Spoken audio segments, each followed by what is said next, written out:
Next up, Associate Professor Katina Kralevska from NTNU University.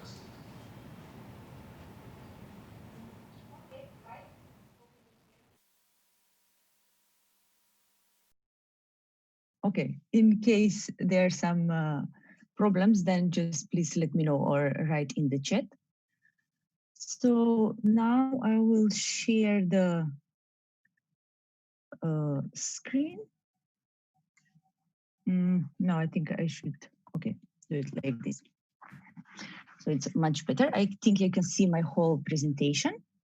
So my name is Katina Kralevska, and I'm an associate University of Science and Technology at the Department of Communication Technologies. The topic of the talk will be open virtualized 5G small-scale testbeds. So far you have heard about different verticals, especially during this week. And now in this talk, actually, we will talk about more technical things. How can we put all these different verticals in one testbed? And we would like to do that in a cost-efficient way, so that basically you can maybe smart parts of this can be a task for your master thesis, for instance.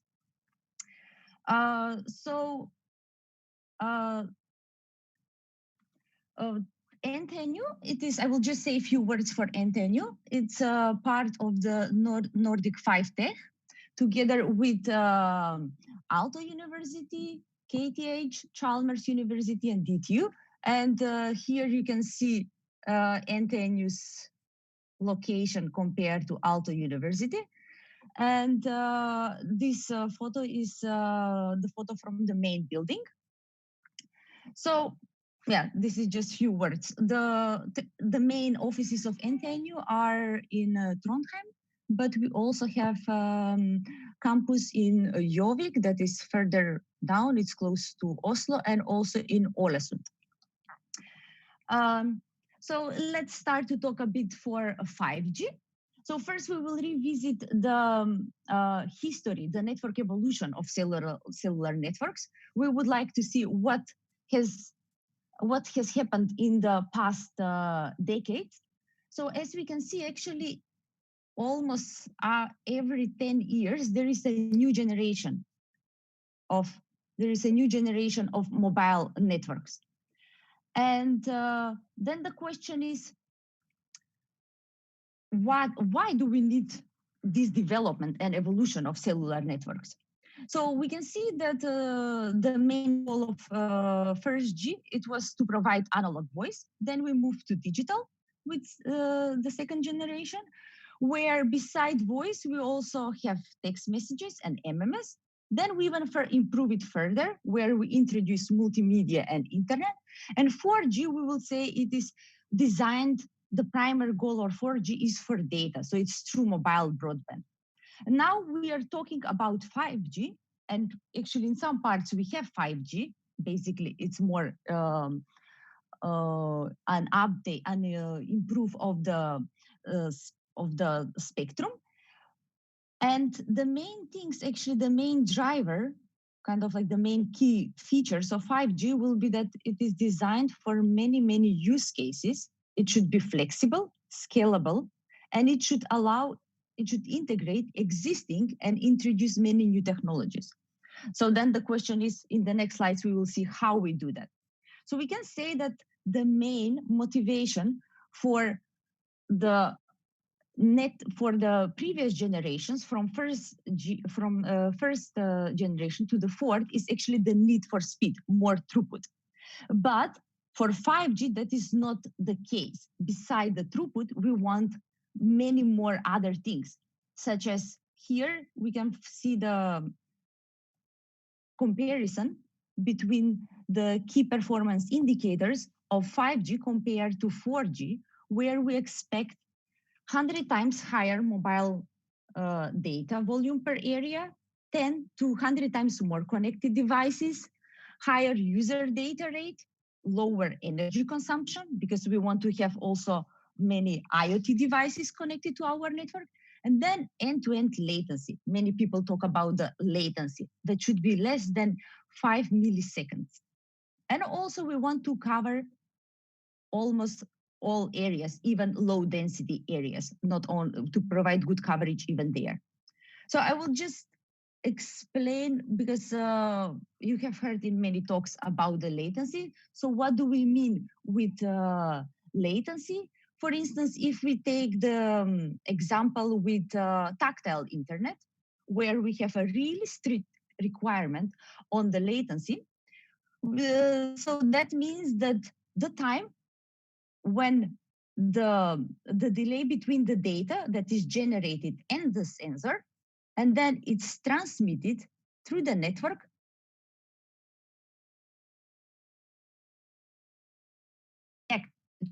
do perform action. And this, basically, this latency, the total latency should be 1 millisecond. So that is what we are talking about. That is what we mean with end-to-end latency. So then you may ask yourself, why do we need such high, extremely high values of throughput, low latency, and so on? Well, the main driver is actually because we want to have many, many different use cases. So it's not only the speed as we saw in the other generations, but here it's actually we want to make 5G a network for many different applications. And you heard different presentations for different use cases, different verticals, and we can, so just to kind of like sum it up, there are 3 main different categories in 5G, and all these should be provided over the same network. So this is a very important word, network. So they need to share the infrastructure. And we need to find technologies that will enable that we can basically slice or divide the network so that we can be able to meet the requirements of enhanced mobile broadband, ultra reliable and low latency communications, and massive machine type communications. And as I said, you already covered some of these use cases. So basically, 5G is needed in order to enhance existing services, such as broadband. So we will have enhanced broadband communications, and also actually to support many new future services. And we can say that 5G definitely will be the heart of Industry 4.0. And basically, we will have it in every aspect of our life. So now the next question is actually how? How can we manage to put all these use cases on the same network and also meet so different requirements? So one very important thing is that you should know is that 5G is not an incremental advance on 4G. So it's not just adding a more spectrum or so. There are many other things that are actually introduced in 5G. So besides including all these, integrating the existing technologies and also bringing even more antennas, so massive MIMO, we already have it, but we will increase the number of antennas. Then ultra dense networks, we will make the cells even smaller. We will move towards higher frequencies. Also, the device-to-device communication and other type of communication will be are introduced. Still, there are also there are 3, I would say, other key technologies that are network function virtualization, software-defined networking, and network slicing. I would say that network function virtualization, software-defined networking, together with cloud computing, actually are the enabling technologies of this concept of network slicing. So, as you can see, basically we can say that 5G, it is an evolution and a revolution. And we will see what are these revolutionary new concepts that are introduced in 5G. And actually these concepts are introduced in both in the access and in the core part of the network. So let's explain first what is a network function virtualization. Basically, we don't want anymore to depend from big players such as Cisco and so on, where we pay and we buy for each of these separate boxes that provide a certain functionality. Instead, we want to move and use generic hardware where we will be able to define the functionality and basically run it as a software. And that is the key idea of network function virtualization. Or even to understand it even better, if you compare it, for instance, with an iPhone, previously we kind of like had all these different devices, like we had a camera, alarm, so actually now we have an iPhone, we have an app on this one and use a certain functionality instead of carrying all these different things in your phone. And you can delete and upload new, install new software. The other concept that I mentioned is software-defined networking, and that provides separation between the data plane and the control plane. So basically, we want to move the logic from the devices in the up in the control, in the SDN controller.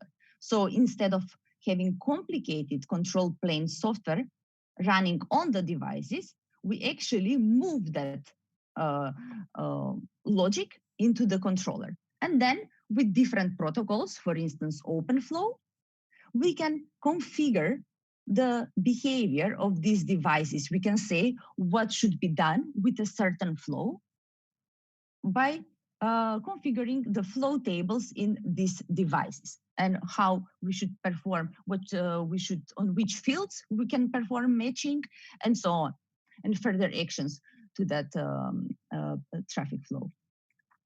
So basically, if we want to sum up what SDN and NFV are bringing, so they bring actually much more open interfaces and rapid innovation. So basically, we move from these closed solutions that the innovation is very slow towards more open, horizontal, where we use hardware and the functionalities are software that we can define it.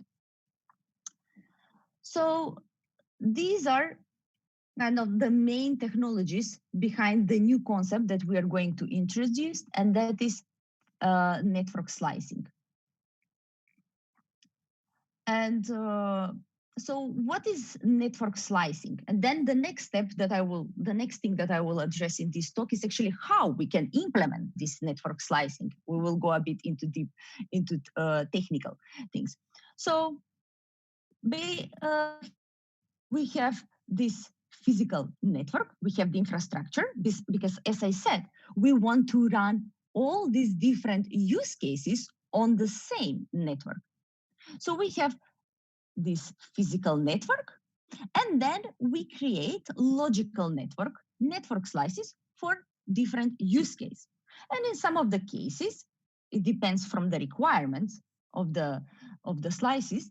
Basically, they can share some of the resources in this physical network, or maybe we will have actually very strict requirements in terms of security and so on. And then we really need to have dedicated resources to one of these slices.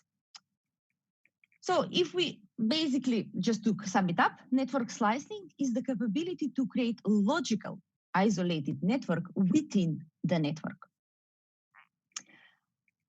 And if we look further into this figure, we can see that what do we have basically?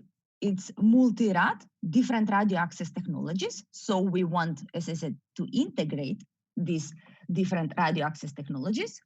Then we have multi-tenancy. We want to provide service to many providers and also users. Then also a very important aspect is actually end-to-end slicing. So the slices we can only have in the radio, in the radio access part of the network, but in the most of the cases, actually, we want to have end-to-end slicing where we can see that the slice actually goes cross-domain. So it is through the run part, through the transport, and through the core part. And that is what defines multi-domain support. So these are actually the features based that we want to have in our test beds.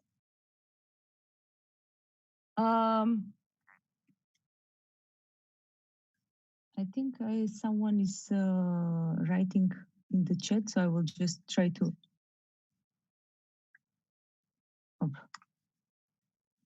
Or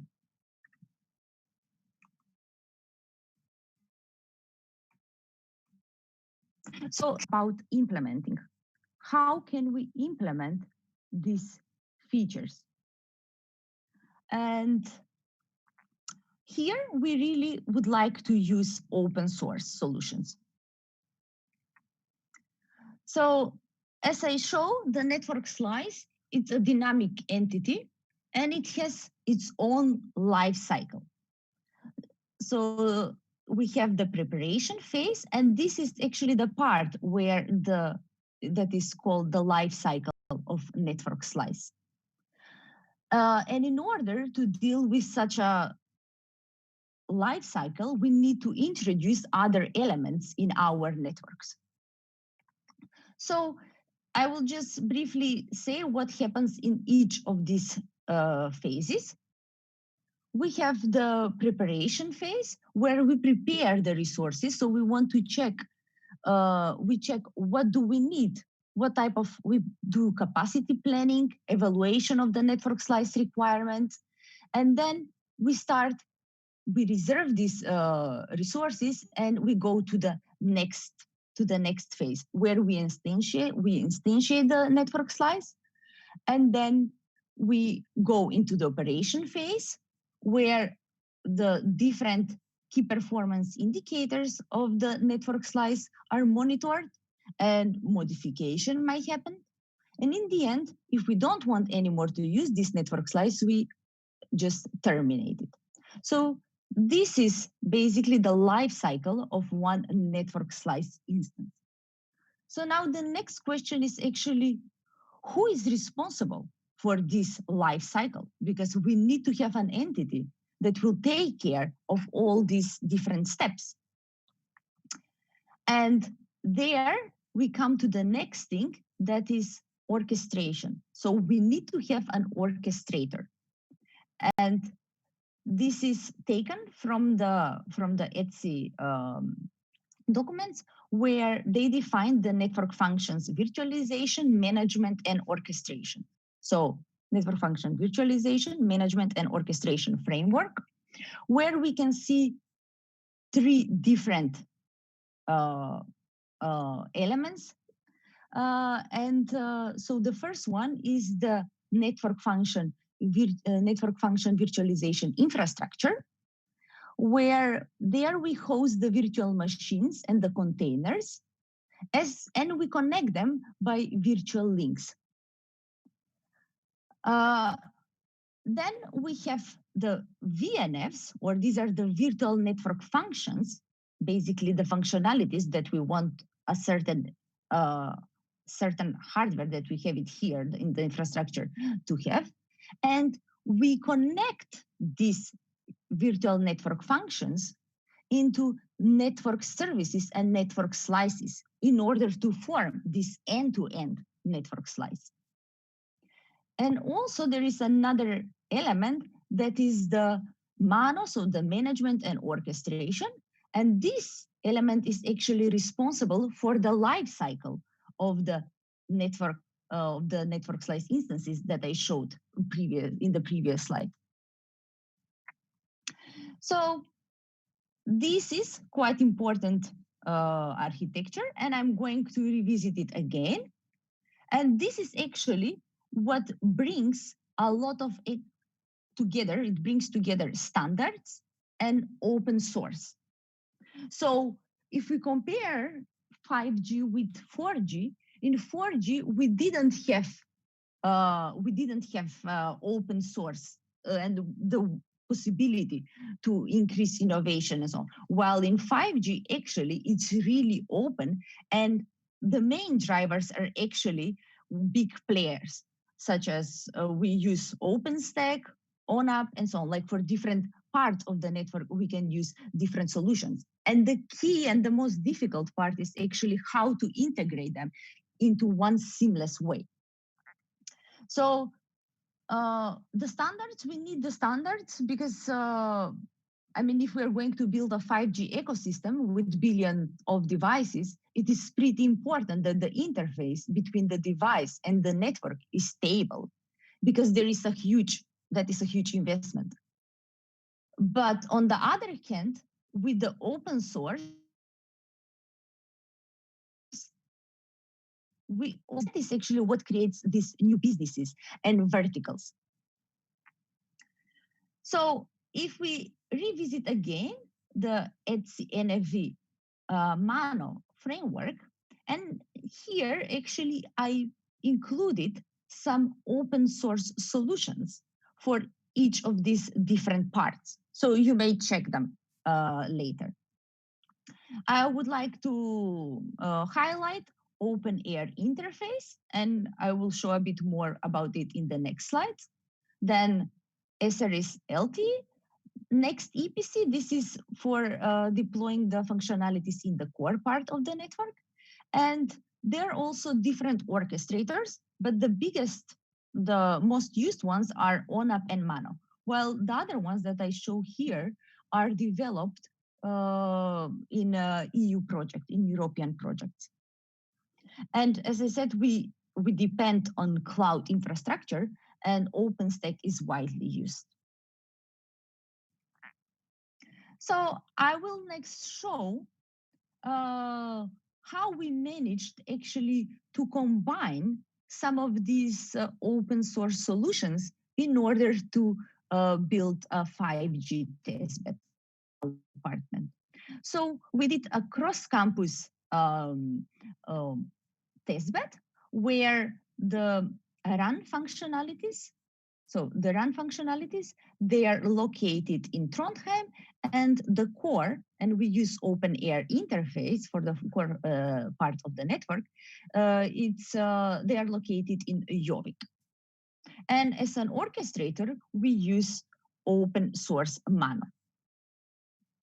We also have some SDN controllers, so tenant controllers, such as 5G and Power and the M-Core. And we run it in OpenStack. So, and here it is a bit more detailed architecture. You can find more details in the paper.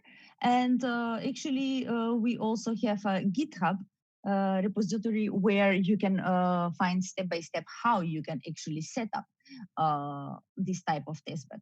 What is, I would say, it is quite, it takes some time until you manage to integrate all these solutions. So the next thing that I will show is how we create these end-to-end network slices. And as I said, for the core part, we use open air interface. And open air interface, most likely you have heard about it.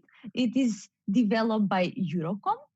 Here you have a link to their web pages. And actually it can be used for both for eNode B, to deploy the eNode B, and the core part of the network. But in our case, we only use it for this part, for these functionalities. So we have the home subscriber server, where it's the central database containing the information about the users and their subscriptions.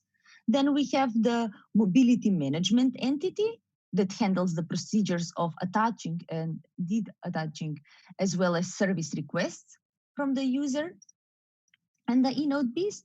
Then we have the control plane.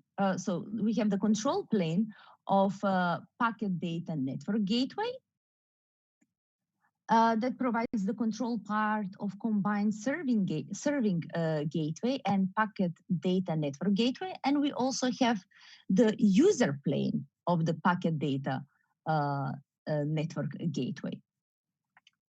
So these are I will focus in the next slides on this part where I show actually how this is done in order to have a network slice and to be able to orchestrate it with OSM as an orchestrator.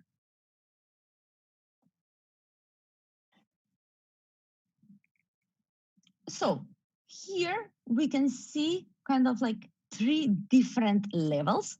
The first level is the virtual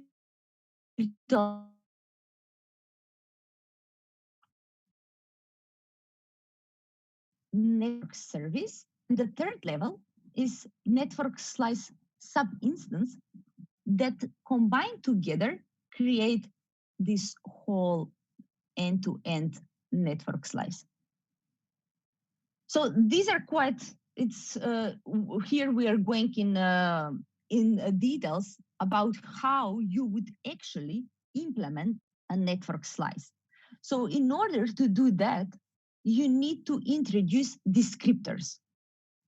So we need descriptor for the VNF, for the virtual network function, that contains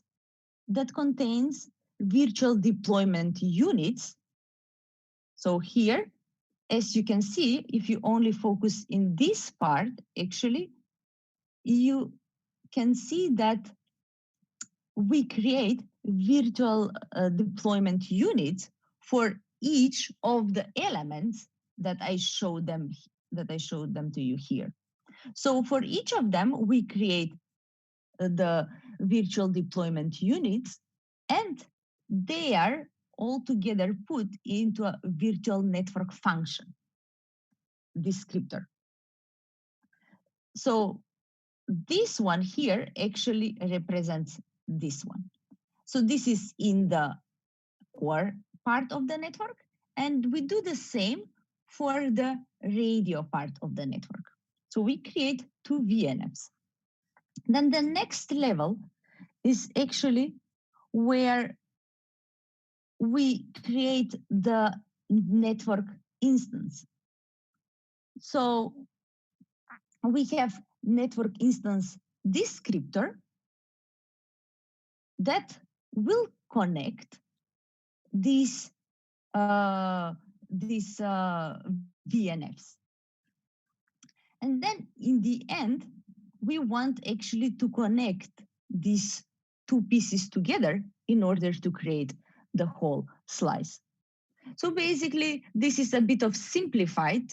I mean, it is with details, but if you start to configure all these things, you need to configure many parameters and the connections, how they are connected and so on, the links.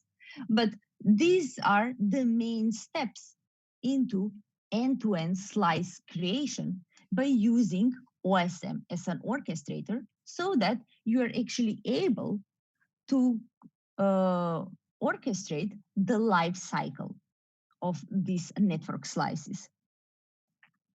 So I think I will do this in the end of the presentation where I will show you, I will log in into OSM and I will show you actually how, as you can see, like how you can create these VNF packages and NS packages, and actually you can have different Vim accounts. For instance, we have 3 OpenStack. So as I mentioned previously, this is a really good for if we break it into small pieces, we can give actually quite interesting master topics for master students. And that is what I have done with one of my master students who worked this semester on implementing actually VPN as a service in the framework that I showed you. And the idea is that actually we use OSM to do that. So what we wanted to do is actually we wanted to compare, to introduce a new protocol for creating tunnels, and that is WireGuard. So we tested the performance and compare it of WireGuard and OpenVPN. And like in the whole implementation, we used charms, Juju charms, that helped us to orchestrate with the virtual network functions. And as I said, we use the OSM as an orchestrator. So you may have heard about WireGuard, or maybe not. It is a relatively new protocol IP layer, and the idea is to use it for, as I said, to create tunnels. So in this case, we wanted to create between the network functions secure channel. And this is very important if we think about slice isolation, because as I said, some of the use cases actually they have very strict security requirements, and we should dedicate resources only for them, and also we should make sure that no one else can access the traffic flows that are going through these network slices. So that was the motivation why we wanted to test and check this if we can use actually VPN for slice isolation. And the initial results are quite promising. We can see that WireGuard performs much better in terms of throughput and latency compared to OpenVPN. And this is especially important if we go back to the first slides, where we saw that we have ultra reliable low latency. So the latency is very important. And also the throughput is very important for enhanced mobile broadband slices. So as I say, this is one example of what can be done into this type of testbed. And it can be very interesting for a student to work on this for one semester. The next thing, actually, so we are not the only ones who worked on small-scale testbeds. Of course, there are many other small-scale testbeds. And here I just provide an overview of some of them. So here you can see, like, I include the references, but actually the papers and so on, you can find them if you're interested. You can find them into this paper and read some small description for them.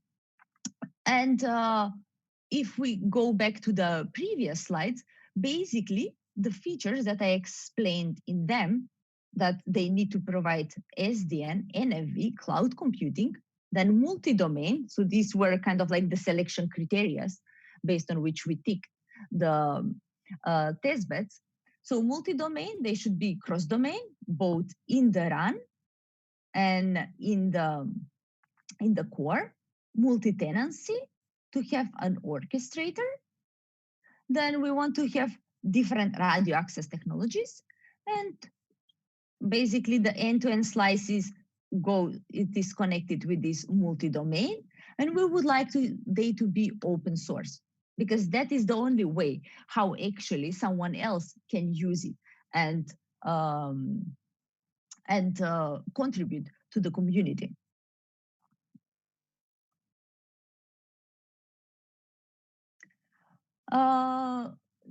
So now the next, I would like to say that actually the OSM community is really big.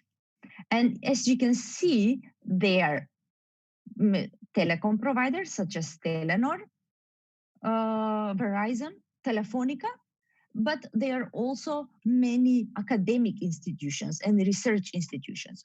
So this is where we see actually the potential of using and developing new solutions. And each of these partners can provide different expertise. So with this, I would like also to conclude the talk, where I can say that there are many also 5G EU projects.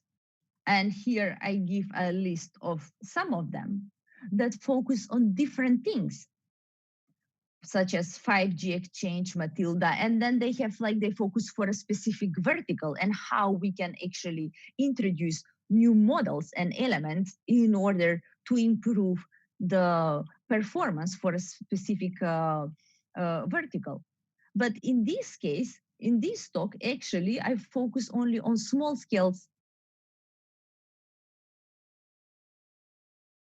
that are cost efficient, they don't require a lot of financial support, and that actually you can use them for research and development. So with this, I would like to conclude my talk, and I can log in into the, now I will just do that. So I will try to log in just to reduce a bit the size. Doesn't matter, this is. So just to see how it looks like. So, okay, I think I need to read. Okay, now it's fine. So basically what I mentioned here, so here, this is the front page where we can see where we can find a list of VNF packages, then NS packages, and then the instances, basically when we instantiate them. That is, if we go back to the life cycle. And so here, if we go to, for instance, to one of them, we can actually see even the graph, how they are connected. And so also we can find quite a lot of useful information. So how the VNFs, here we can see how the VNFs are connected with virtual links and so on. And that is the way how, and here if we go to the other level with the VNF package, oh, sorry, we can see also the composition of VNF, so virtual network functions descriptors. Then also we can define templates or upload a predefined. Then we can have instances. So we can instantiate different, different instances and so on. And here, I think, yes, here in the Vim account, actually, you can see also the machines that you are using. So OpenStack, then this is the one that we are using in Jovic, and this is the one that we are using in Trojan. So it's quite powerful tool that actually you can get a lot of information and try to run different experiments. I think with this one, I would conclude the talk. So thank you a lot for your attention. And now I think I will be able.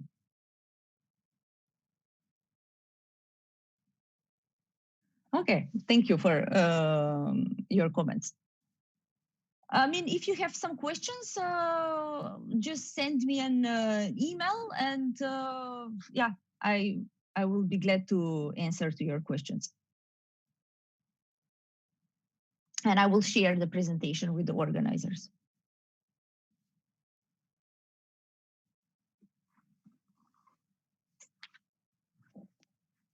I hope that the sound was good because it was a bit tricky. Now I think I can also turn on the camera because I was a bit worried not to experience to have bad surprises. But I think actually the practical implementations of 5G, it is very important that we work on that. And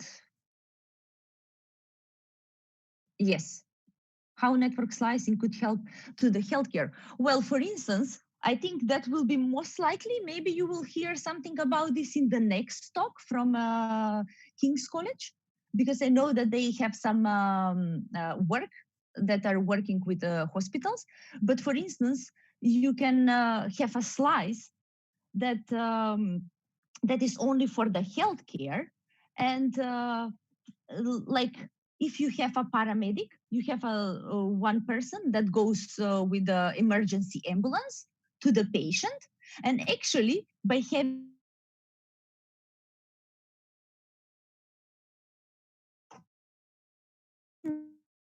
see what is going on and can give instructions to the person that is in the ambulance with the patient. Another option, it is also but I think that is still we need to do more improvements for that. Is actually to use this tactile internet, even like to be able to remotely control the surgeries from somewhere else.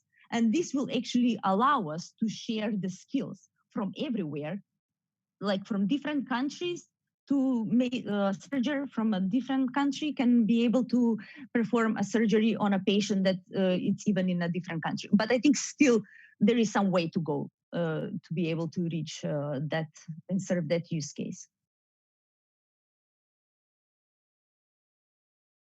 Yes, well, for the low latency, I think how we will solve that, definitely edge computing. So where we make the processing of the data.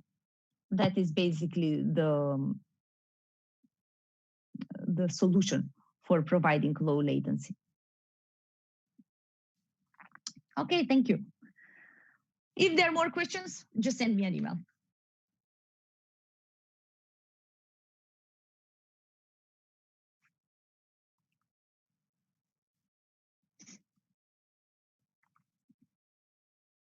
I guess now you should start. Yeah, soon there will be a next speaker, and with this I will just stop sharing my screen.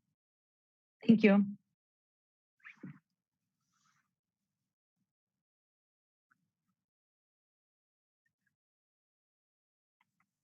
Katina Kralevska for a lecture. The next lecture will be held by Misha Dohler.